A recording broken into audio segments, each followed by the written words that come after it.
All right, thanks everybody for coming out. It's great to see a lot of you all here for a talk of tremendous contemporary significance, I think, situated in an important historical moment. So I'm Chris Nichols. I'm a historian here at OSU. I also have the pleasure of being our director of the Center for the Humanities, which is a great place. Come on down, check us out on 8th and Jefferson. Lots of terrific talks and activities. But we're largely here because I helped to found the OSU Citizenship and Crisis Initiative, which I still direct, of which this talk is a part. That initiative started out by taking the centenary of World War I as a springboard for thinking deeply about debating and discussing the limitations, the strengths, the obligations, and other important questions related to citizenship in the US. We try to bring the best insights of history and of the humanities to bear on contemporary questions.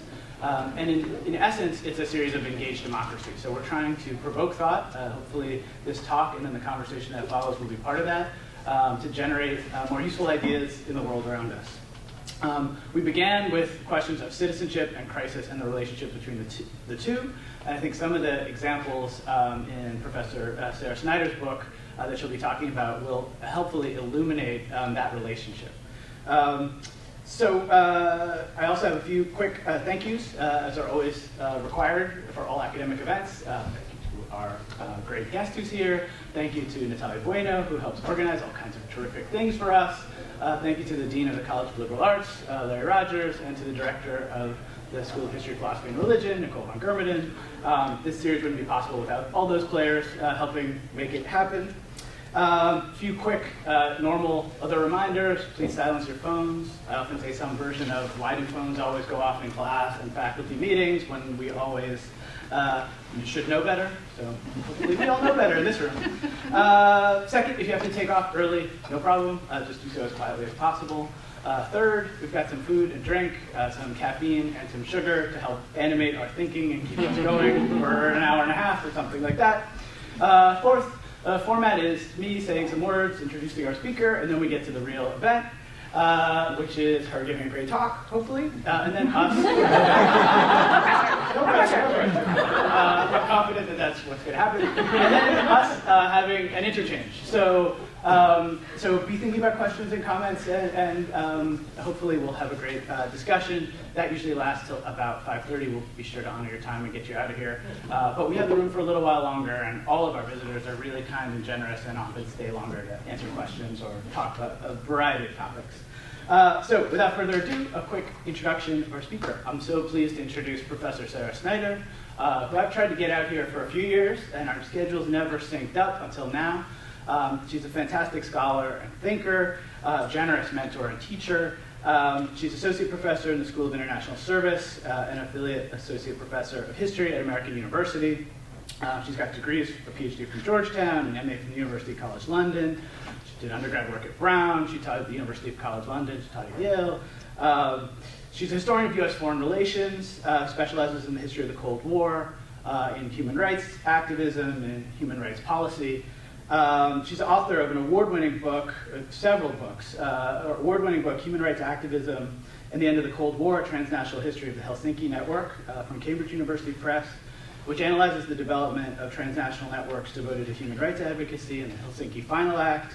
The book really changed how I think about that era, and it was really the first study of this, at least by historians certainly, that situated that moment as a pivotal moment in human rights activism and agreements. And she's now done this study that's here that she'll be talking to us about, which is From Selma to Moscow, how human rights activists transformed U.S. foreign policy in the long 1960s. Her works have won numerous awards. She's the 2012 Stuart Bernath Book Prize for the best first book by an author, and the 2012 Myrna Bernath Book Award for the best book written by a woman in the field in the previous 2 years. She's published in all kinds of great journals, diplomatic history, Cold War history. I could go on, lots of great work. And one of the things that really stands out to me about her work, especially this book, that I wanted to just foreground as we talk a little bit and think here, is the blending of domestic and foreign policy. There's some great examples in here of congressional actors and grassroots actors in the American political context who are then having really important influences on US foreign policy. Very often when you think about the study of US foreign policy, whether it's in political science or history, you disaggregate the two. There's some kind of artificial divide. We all know as human beings who reside in the US that that's not necessarily true, or in other nation states, and yet scholarship tends to reify those categories. So one of the things I really respect about her work, appreciate about it, is that it reminds us of this connection. Historians are increasingly calling it the intermestic. Fred Logevall's terms, that's how I tend to think of where it comes from, the domestic and the international, the intermestic. Might be interesting for us to think a little bit about that with her today, given her talk. She's also devoted an enormous amount of time to the Society for Historians of American Foreign Relations. She's been great in terms of service. That's where I first met Sarah Snyder, in teaching and mentoring and service. And that's another big part of what we all do that we don't often call out in public, that's a really essential part of what professional scholars do as teachers, as thinkers, and in the societies that they're embedded in. So without further ado, please help me in welcoming Professor Sarah Snyder. Thank you all so much for being here. Thank you to Chris for the invitation to come. I've been following from the other side of the continent all of the great work that he's doing here, and so it's an enormous privilege to come and to meet his colleagues, his students, and to learn much more about everything that's happening here at Oregon State. I also want to thank Natalia for coordinating my very late arrival last night and everything that goes along with making these visits happen. So I want to start off back in May of 2017, when now former Secretary of State Rex Tillerson spoke for the first time to State Department employees. And he argued in this speech that promoting values, quote, creates obstacles to our ability to advance our national security interests and our economic interests. So Tillerson outlined a challenge that has confronted US presidents for decades: how to balance values and national security. The US presidents Jimmy Carter, Ronald Reagan, and their successors each made calculated decisions about human rights. They also debated the best means of advancing human rights. But over the course of their administrations, none of these presidents argued that human rights had no place in US foreign policy.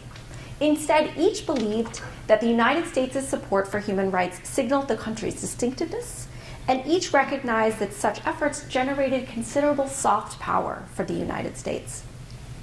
Pursuing a foreign policy that ignores human rights, as the Trump administration has, including with the recent murder of Saudi journalist Jamal Khashoggi, marks a return to an earlier transactional approach. And it was this approach that led members of Congress to ensure that human rights became and remained a component of foreign policy. In the mid-1970s, Congress passed a series of reforms to ensure that the United States would no longer be in the business of supporting regimes that violated the universal values enshrined in international commitments such as the 1948 UN Universal Declaration of Human Rights. From Selma to Moscow illuminates how Americans' human rights activism culminated in these reforms. Therefore, I'm going to talk today about the Americans who advocated for greater attention to human rights in the long 1960s, and how their activism inspired the institutionalization of human rights in US foreign policy. So Foreign Service Officer Philip Habib traveled to South Korea in 1962 to serve as political counselor there. During his 3 years, Habib remembers, quote, "I used to play poker with the Prime Minister every Sunday afternoon. I knew everybody in the country." Habib would build upon and extend these connections when he returned to Seoul to serve as the ambassador in 1971.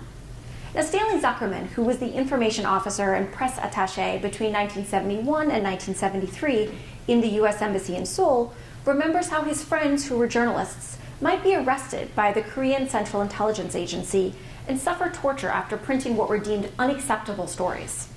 Now, as Zuckerman recalls it, Habib, who knew many of these journalists through, among other connections, regular poker games, communicated firmly that press repression was a strong irritant in the US-South Korean relationship. A brazen attack by the South Korean leader Park Chung-hee's regime precipitated even more forceful involvement by Habib. On August 8, 1973, South Korean agents kidnapped opposition politician Kim Dae-jung from his room in Tokyo, his hotel room at Tokyo's Grand Palace Hotel. He was driven to Osaka and he was put on a high-speed boat. Restrained with weights, Kim expected that he would just be tossed into the sea. Instead, Habib and Japanese diplomats made forceful appeals to the South Korean government to save Kim's life, and officials in Washington issued a statement calling for his release, which occurred in Seoul 5 days later. According to Donald Gregg, who was the CIA station chief in Seoul at the time, Habib made a representation to the Korean government saying, "It is your own agency that has done this, and you damn well better keep him alive, or it will do huge damage to our relations." Habib's activism continued after he returned to Washington to serve as Assistant Secretary of State for East Asian Affairs, where he sought to draw high-level attention to problems in South Korea by, for example, speaking about the issue at length in a meeting with Secretary of State Henry Kissinger and other senior State Department staff. What Habib wanted was a re-evaluation of American objectives in South Korea. He argued, "When faced with the reality of oppression, I think the United States has to make clear that it's not on the side of oppression, that it doesn't condone it." Kissinger, however, was not convinced that the human rights abuses happening in South Korea at the time could produce instability that might threaten U.S. interests. And in a classic expression of his position on human rights, Kissinger responded to Habib first. "In general, I've tried to abolish the political science department in the State Department, which tries to restructure the domestic situations of other countries, especially allies, because either we're involved because we have American foreign policy interests, or we shouldn't be involved at all." He said, "I don't think it's worth our investment to democratize Korea." Habib, who spent 6 years in South Korea between 1961 and 1974, was deeply connected with South Koreans through professional and personal ties. These connections, as well as long-standing concerns about political and religious repression based on his family's history, led Habib to press for the rights of individual South Koreans facing abuses under Park, as well as to urge American pressure on the South Korean leadership to alleviate human rights conditions more broadly. Habib really stretched the official parameters of his role to address human rights concerns when possible. And I think that his case illuminates the complicated role of diplomats in shaping and implementing U.S. policy. It also demonstrates how transnational connections shaped the human rights activism of lower level and non-state actors in these years. Habib is one of a number of activists that I highlight in From Selma to Moscow, How Human Rights Activists Transformed U.S. Foreign Policy. The book examines how Americans responded to human rights violations in 5 countries across the long 1960s. And I highlight a key lower level or non-state actor in each chapter. And I want to just talk about 2 more of them so I can illuminate for you the diverse ways in which these actors influenced U.S. foreign policy. So the next person I want to talk about is James Beckett. So traveling in Europe in 1958, James Beckett met a Greek woman, Maria, who later became his wife. They settled in Geneva, where news of the 1967 coup in Greece and the subsequent repression there spurred them to action. Beckett emphasizes that his personal background, not only his marriage to Maria, primed him to become active on Greece. He highlights that he spent time in Chile in the 1950s and the 1960s, and that he attended Harvard Law School at the time of the Civil Rights Movement, and that together all of these things helped shape his political views. In the wake of the coup, James and Maria reached out to Amnesty International, as well as James put it, everyone who might be interested. The 2 of them met with Amnesty International's head, Sean McBride, and he proposed a mission to Greece. Now, the Beckett's goal was to get greater attention for repression in Greece. As James later put it, they were engaged in a, quote, battle for public opinion in Europe and in America.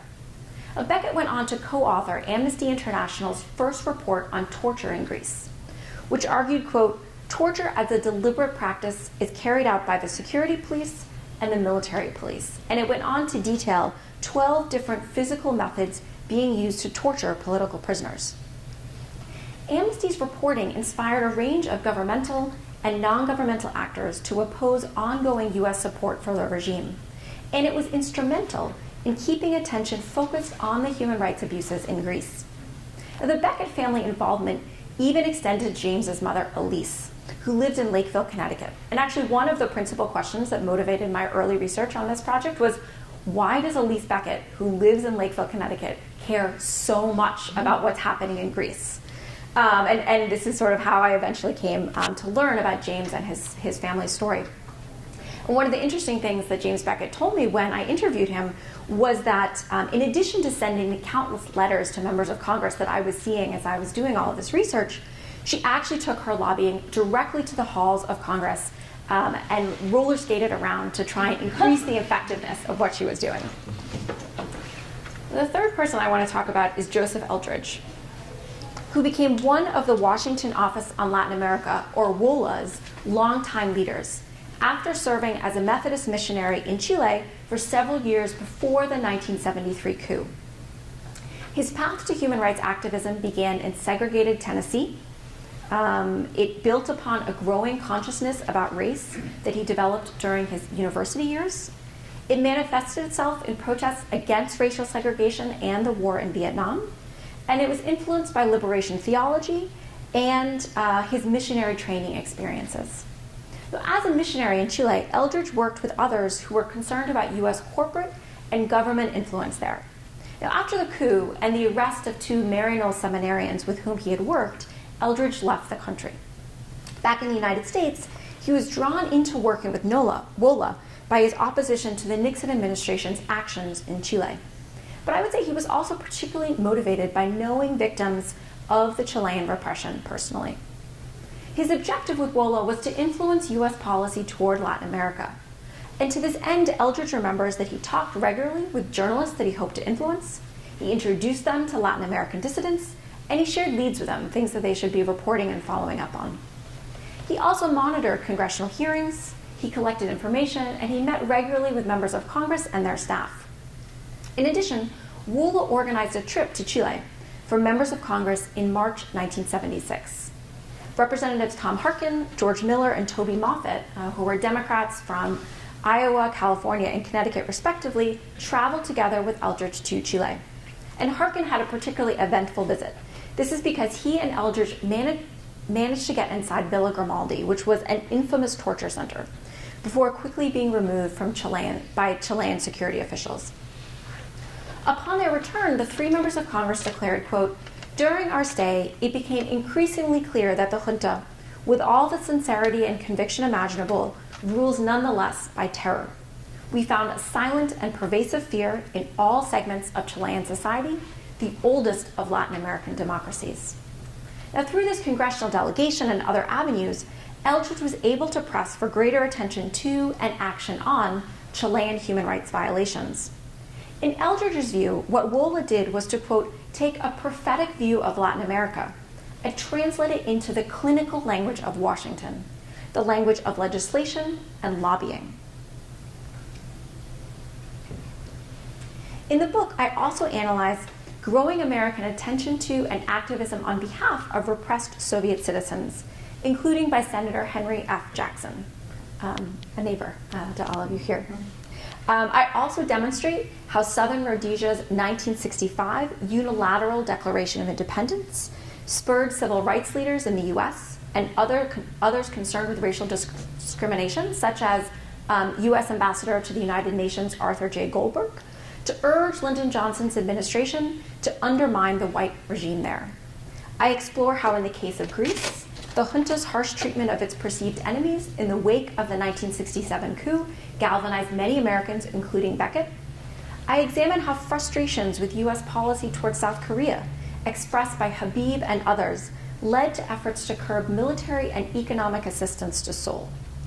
I also analyze how the 1973 coup in Chile and subsequent human rights violations there motivated non-governmental activists and members of Congress, people like Eldridge and Harkin, to press for greater distance from the repressive government.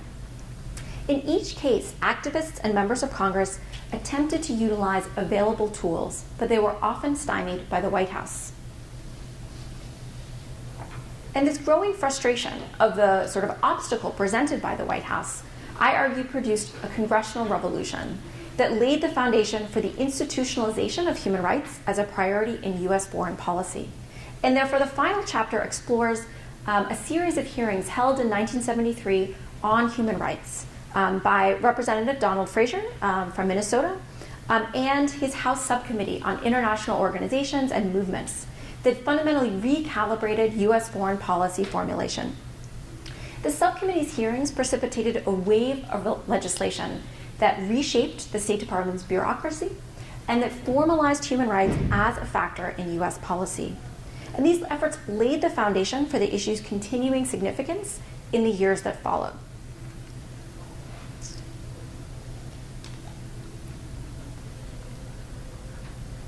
I want to just take a minute to talk about the research that sort of underlies this argument. So to answer such questions as, what did human rights mean to Americans in the 1960s and 1970s? Or why did Americans come to care about human rights? Or what tactics did they perceive as the best means to achieve their agenda?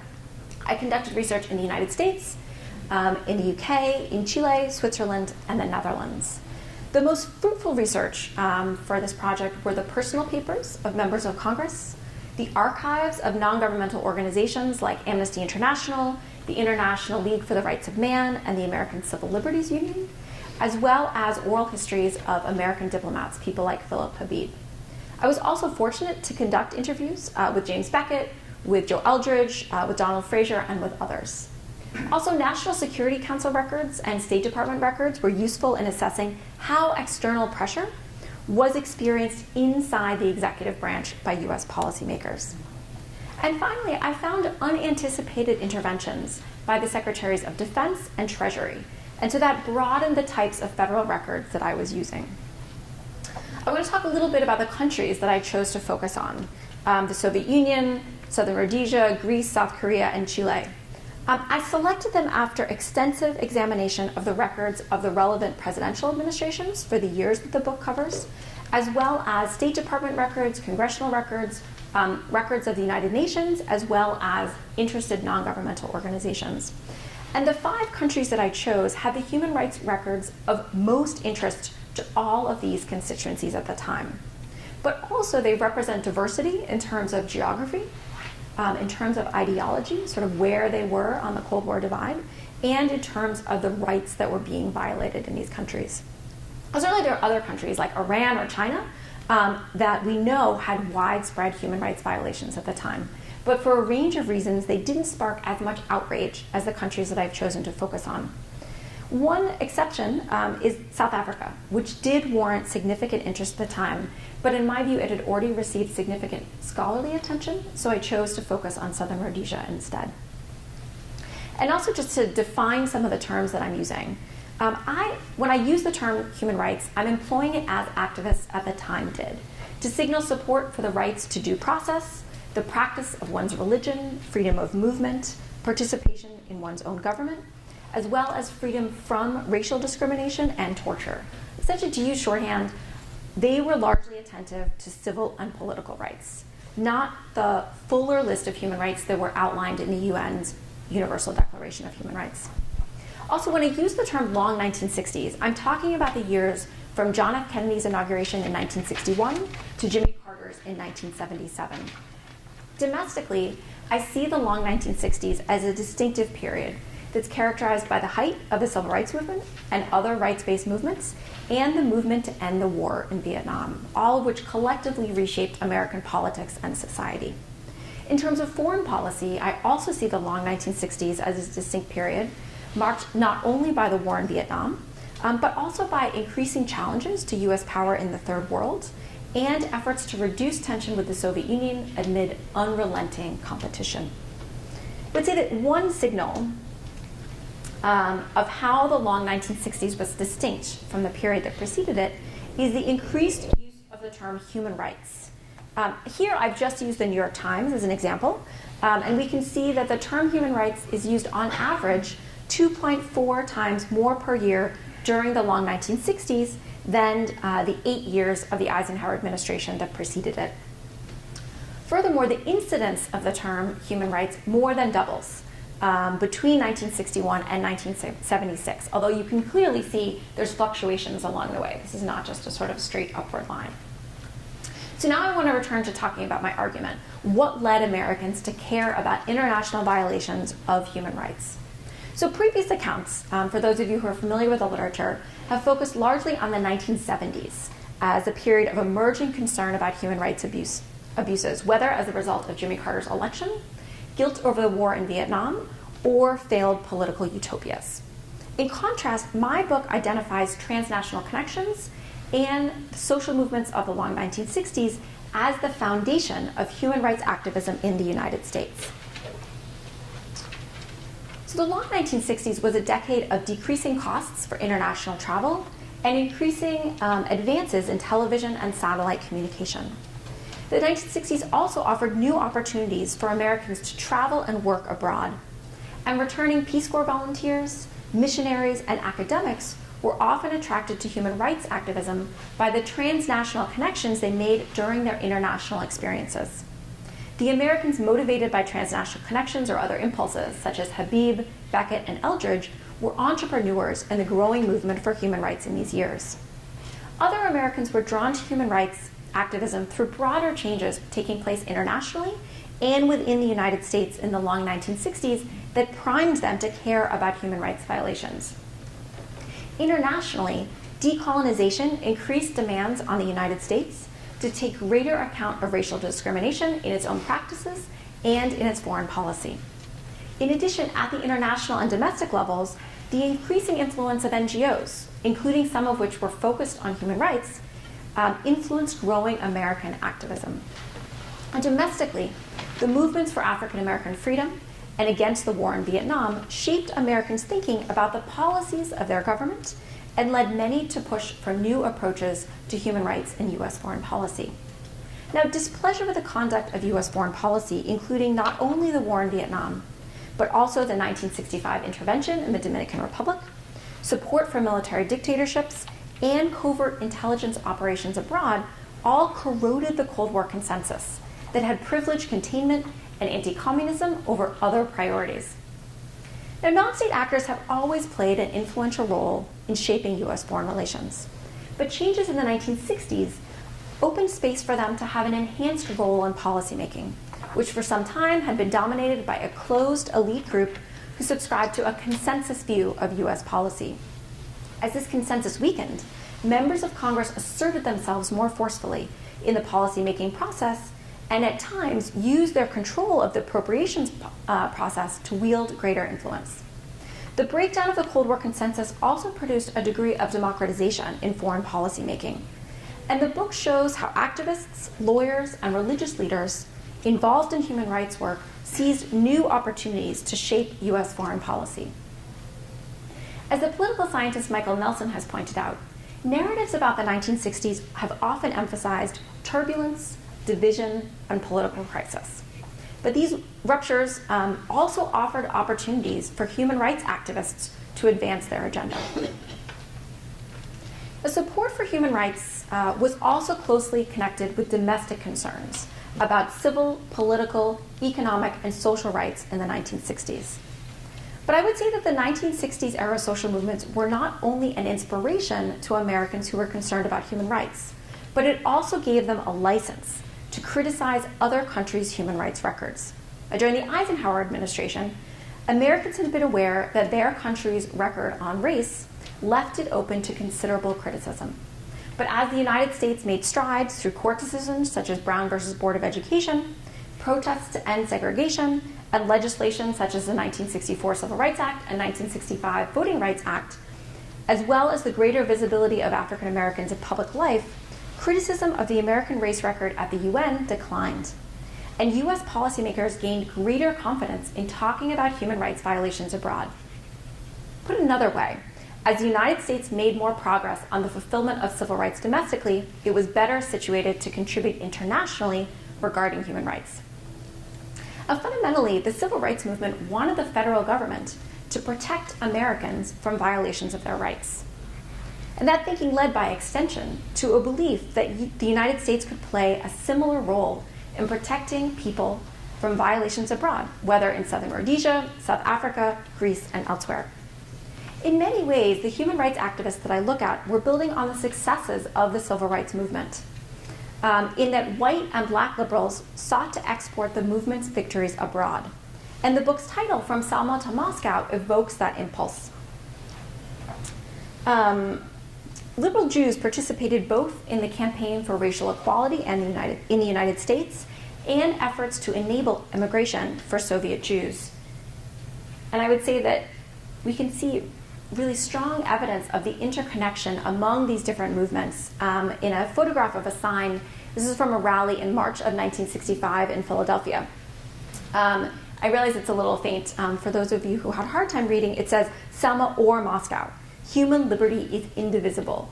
End Soviet anti-Semitism. So the movement for greater protection of African Americans' rights generally heightened Americans' attention to human rights language, to the plight of those oppressed by illiberal leaders, and specifically to the oppression of Black Africans who suffered under colonialism of white minority regimes. Now, certainly rights have been significant to the United States since the country's founding. But it was really in the 1960s that there was an explosion of demands for new rights.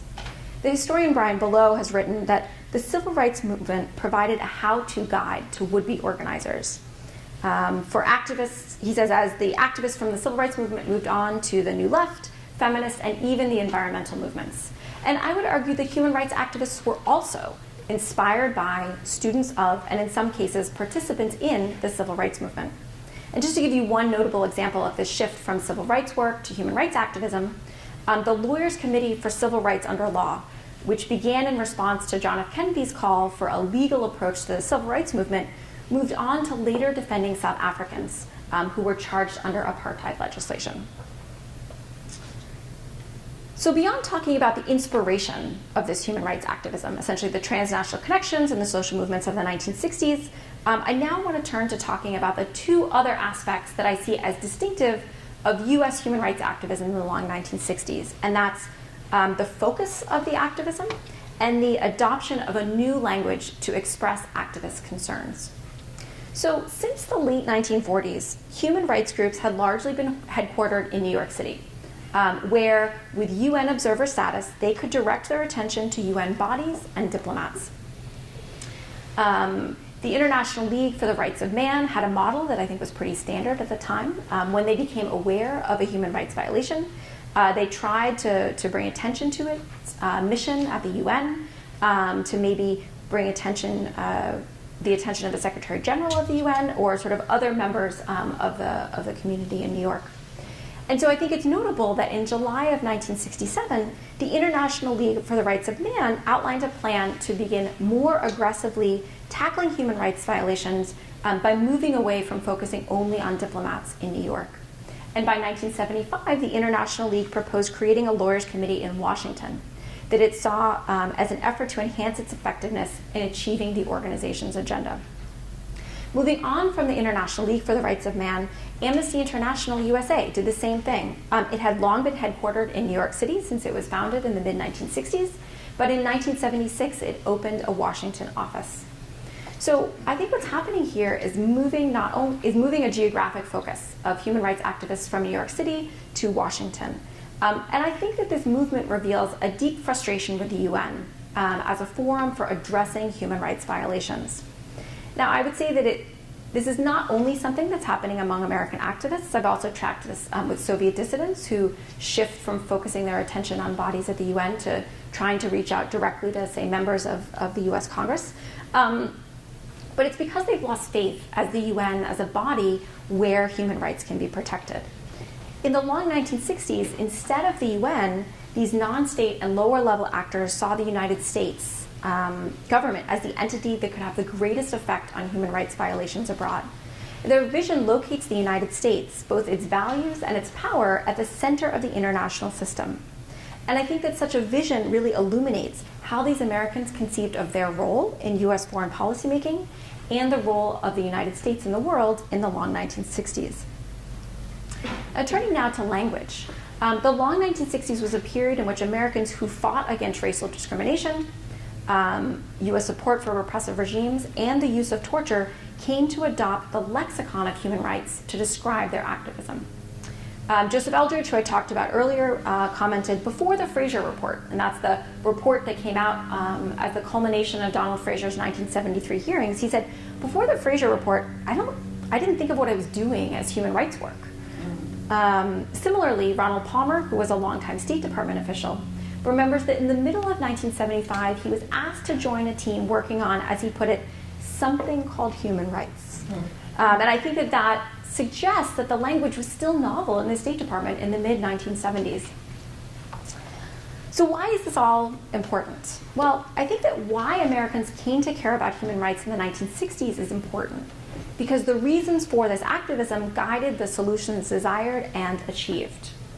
The human rights violations at the center of my account, torture, racial discrimination, and religious persecution, drove American citizens and NGOs to exert, that's the E word I'm looking for, exert pressure through letter writing, testifying before Congress, and participating in demonstrations, among other activities. And the members of Congress who cared about these issues, they held hearings to investigate human rights violations, they published reports highlighting human rights abuses, and when their concerns were largely dismissed by the executive branch, they tried to end military and economic assistance to governments that abused their citizens' rights. But turning a bit to what Congress did, first they took incremental steps to try and curb assistance to specific countries, and then they moved on to targeting repressive governments more generally. So specifically, in 1971, Congress voted to cut off aid to Greece. It was about $117 million at the time. In 1976, Congress decreased military assistance to South Korea considerably, reducing it down to only $55 million. And in 1976, Congress banned all military assistance, all credits, and all cash sales of military equipment to Chile without any exceptions or loopholes. Building on the success of these individual efforts of targeting assistance, then they moved to attempts to limit U.S. support for abusive regimes. In 1975, Congress passed the Harkin Amendment, which is formally Section 116 of the Foreign Assistance Act of 1961. And this amendment prevented the extension of economic aid to governments that engaged in gross violations of human rights, unless such assistance will directly benefit the needy people of such country. Essentially, Congress decided it didn't want to kind of unfairly target people who might be facing starvation just because of the repressive actions of a government. More significantly, in 1976, Congress passed Section 301 of the International Security Assistance and Arms Export Control Act of 1976, a mouthful to be sure. This language dictated that the United States could not extend security assistance to countries that engage in a, quote, pattern of gross violations of human rights except under specified circumstances. Now, to figure out exactly what these specified circumstances were and to evaluate the extent to which there was a pattern of gross violations of human rights, the State Department was bound to compile full and complete reports on each country that was receiving security assistance. Essentially, this is the legislation that mandated for the first time that the State Department produce annual human rights country reports. And in the first year, the State Department submitted 17 of them. The third thing that Congress did at this time was to pass legislation regarding the bureaucratic organization of the State Department, which eventually led to the appointment of an Assistant Secretary of State for Humanitarian Affairs, for Human Rights and Humanitarian Affairs, and the establishment of a bureau with the same name in 1977. So faced with all of this non-governmental and congressional expression, non-governmental and congressional activism, I would say that the presidential administrations of these years responded in a range of ways to these concerns about human rights violations. Now, certainly there were regular in-house debates about the proper course of U.S. policy, with lower-level State Department officials, people like Habib, often arguing for more action in the face of resistance at the highest levels. I would say when there was action, it was frequently by American diplomats, people in the field like Habib in South Korea, or mid-level officials who were able to express unease about human rights violations to foreign governments. I would argue that Henry Kissinger was the driving force of U.S. foreign policy during the Nixon and Ford years. And his long-held perspective, which was shared by a lot of policymakers at the time, was that protecting human rights was not central to US foreign policy priorities. Now, this dynamic meant that supporters of human rights had a challenging task when it came to shaping US policy. Yet I would argue that they succeeded in the long 1960s in many ways. Habib and other State Department officials, whether in Washington or serving as diplomats overseas, were far more attentive to and concerned about human rights than previous Kissinger-centered studies have recognized. State Department officials under Kissinger designated human rights officers in regional bureaus and appointed other officials to work on human rights in functional bureaus. So even though Kissinger was at the top of the State Department, this is still a period in which the State Department bureaucracy is changing to become more attentive to human rights. But I would say that most important, all of those active on human rights in these years heightened awareness about human rights violations such that when decisions were taken, whether by the Ford administration or other governments, to support repressive regimes, the result was congressional hearings, front-page news, and some successes in reducing the flow of US dollars to their coffers. This is because overall, the country became increasingly attuned to the potential impact that US foreign policy could have on human rights practices abroad. And these efforts elevated attention to human rights among broader American audiences. I think that we can see the issue's increasing salience in these years by looking at some poll numbers. So in 1974, 67% of Americans agreed strongly or somewhat that the United States should put pressure on countries which systematically violate basic human rights. And in the same year, 73% of Americans agreed strongly or somewhat that it was morally wrong for the United States to support military dictators that violate their citizens' rights. So to conclude, take us away from the photo of Henry Kissinger, why did Philip Habib, James Beckett, Joseph Eldridge, Henry Jackson, Arthur Goldberg, Donald Fraser, why did they all take action in support of human rights? Well, each of them came to human rights activism through personal and often transnational connections. The 1960s were a period in which the relationship between Americans and their government was transformed in many ways. But I think even more significant was something that Harry Frankfurt has written, that, quote, there are occasions when a person realizes that what he cares about matters to him not merely so much, but in such a way that it is impossible for him to forbear from a certain course of action.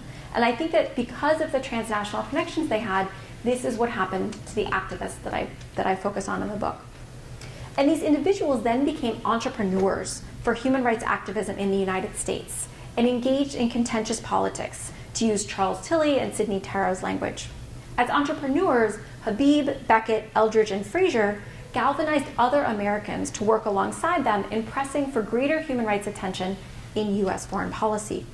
And these activist efforts became part of a broader transnational social movement devoted to human rights. Now, at the end of the period that I'm looking at in the book, Jimmy Carter is elected and then inaugurated. And at the time, his inauguration seemed to represent the culmination of human rights activist efforts. But I think with a longer view, From Selma to Moscow is not actually a triumphal tale, and instead it's one that's instructive to us. And this is because, in particular, in the years since the terrorist attacks of September 11th, 2001, it has been revealed that the place of human rights in US foreign policy actually remains quite contested. It has been debated by the president, his lawyers, members of Congress, NGOs such as Human Rights Watch and the ACLU, as well as the American public. And this is because not only in the wake of 9/11 did the United States increasingly collaborate with repressive governments with the objective of fighting international terrorism, but in the years since 9/11, the country itself became an abuser of human rights. Now, certainly considerable progress has been made.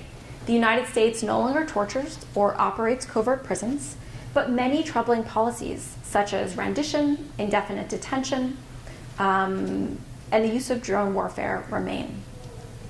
Similarly, if the administration continues on the course that Tillerson outlined in May 2017, I think they will undermine the country's standing internationally and endanger US interests. Because abandoning human rights as a priority in US foreign policy threatens the security of the United States. If this approach outlined by Tillerson were to be pursued, I think it risks heightening anti-Americanism in an already hostile world. And in my view, resentment will grow if the United States chooses short-term stability and support for repressive dictators over long-term commitments to democracy and to individual rights. And finally, I think that disavowing human rights really undermines our national identity. Fortunately, I would argue that several factors are slowing efforts to shift U.S. foreign policy so fundamentally. First, that those poll numbers that I gave you from the mid-1970s, I would say that sort of attention and support for human rights has only increased among the American public. So just to give you one number, in 2015, 77% of Americans who were polled asserted that the United States should be the world's leader in protecting human rights. Second, the institutionalization of human rights in U.S. foreign policy, which I describe in the book, makes it difficult to reverse course. And in part, this is because many of those attempts occurred through congressional legislation, and support for human rights in Congress endures. And finally, violations of human rights inspire considerable activism, and NGOs such as Human Rights Watch and Human Rights First devote considerable resources to maintaining the public's focus on these issues. So I think that From Selma to Moscow shows that the challenges facing 1960s era activists, in particular how to balance morality and adherence to American values with the preservation of national security, as well as how to advance a policy agenda that is resisted by the White House, have continuing relevance today. Thank you.